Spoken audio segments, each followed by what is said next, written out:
deeply satisfying. So how did that come about for you? I love Frank. I wish he'd come back and haunt all of them. I love Frank Gad. I'll tell you how that happened.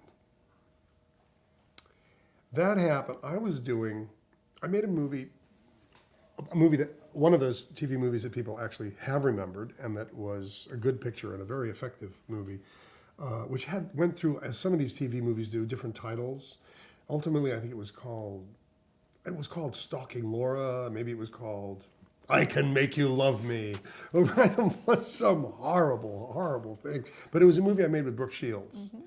And one of the producers was a young producer named Joel Fields, who was a great guy. And we just maintained a friendship over the years. And I like everything about him. I like how he does business. I like his feelings for family. I like his immense about. He's just the best. He's a wonderful person. And so we didn't work together a lot. We just maintained this kind of nice relationship. And I know he loves theater, right? And he's actually written a couple of very good plays. And so I knew he was in town. He said, "Hey, I'm in town doing a show." And I was doing An Enemy of the People at Manhattan Theater Club on Broadway. And I said, "We're doing An Enemy of the People. I think you might dig it. It's a cool production, and it's a nice new translation. And I know you're busy." He says, "Well, I don't know if I'm going to get to come because we're writing, and it's really, really hard." So a little bit of time went by, and I got a letter from him saying, "By the way, we're doing this series called The Americans, and this is what it's about. And there's a part in it which is sort of the FBI boss, but we don't want it to be the typical guy, the typical FBI guy, or like the newspaper editor guy. Or we want to have a different sort of note."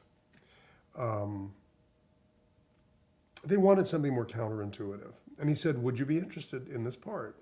So, trusting Joel implicitly and loving the concept, I said, yes, I would love to do it. I'd be interested in it. Because, there's sometimes when you just want to work with the person. And it was a series. Hadn't done one for a while. It was a character part. Easy schedules.